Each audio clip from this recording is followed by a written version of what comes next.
Good morning guys. এখন ঘড়ি কাটায় 8:43। আজ 18 তারিখ। আজ আমাদের গন্তব্য হচ্ছে টুমলিং থেকে কালীপুখরি। মোটামুটি প্রায় 15 কিলোমিটার পথ আমরা হেঁটে পৌঁছবো। অবশেষে গাইজ 18 তারিখের যে আমাদের কালীপুখরির ট্রেকিং সেটা আমরা শুরু করে নিয়েছি। ওপরে স্যার এগিয়ে গেছে, আর যে পথ দিয়ে আমরা যাচ্ছি সেই পথ থেকে সাইডের ভিউটা জাস্ট এরকম অসাধারণ।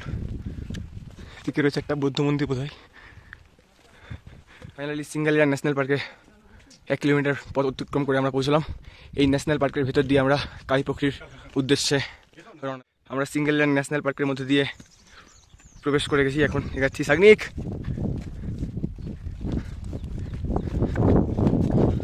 প্রথম মোটামুটি 1 কিলোমিটার আমরা মেন রোড হয়ে এসেছি, আর এখন ঠিক এরকম পথ দিয়ে মোটামুটি আরও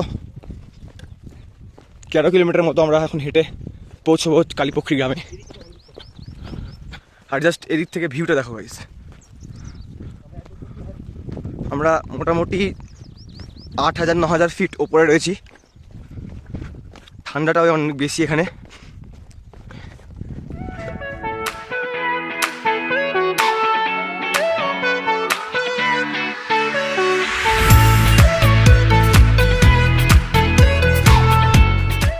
ভাইয়া ভাইয়া এতটা পথ পেরিয়ে আসছি আমি দুজনে, শুরু হয়ে গেছে আরো অচেনা অচেনা স্বপ্নেরা তবু খুঁজে যায় জীবনের শেষ সীমানায়। আছে কি রাখা বাঁচার ঠিকানায় ঠিকানায়। कुछ पाने की हो आस आस, कोई अरमा हो जो खास खास आशाएं, हर कोशिश में हो बार बार करे दरियाओं को आर पार आशाएं।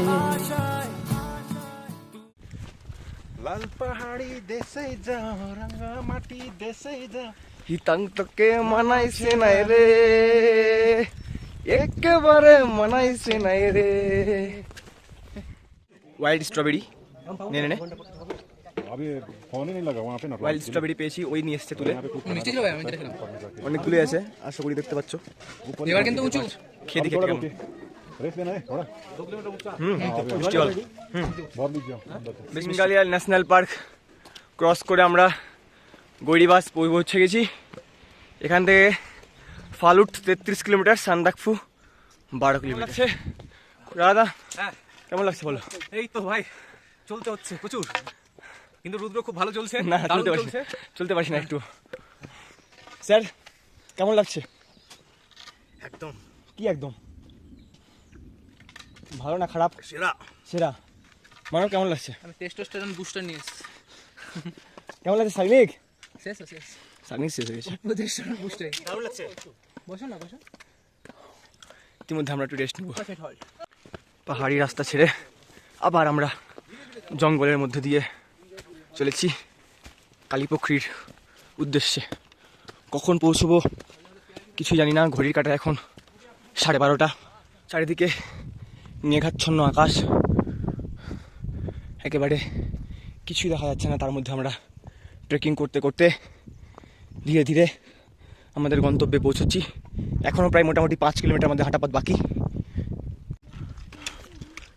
শুধু যে আমরা ট্রেকিং করছি এমনটা নয়, এখানে আরও অনেকেই করছে ট্রেকিং। একটা বাচ্চা ছেলেও ট্রেকিং করছে।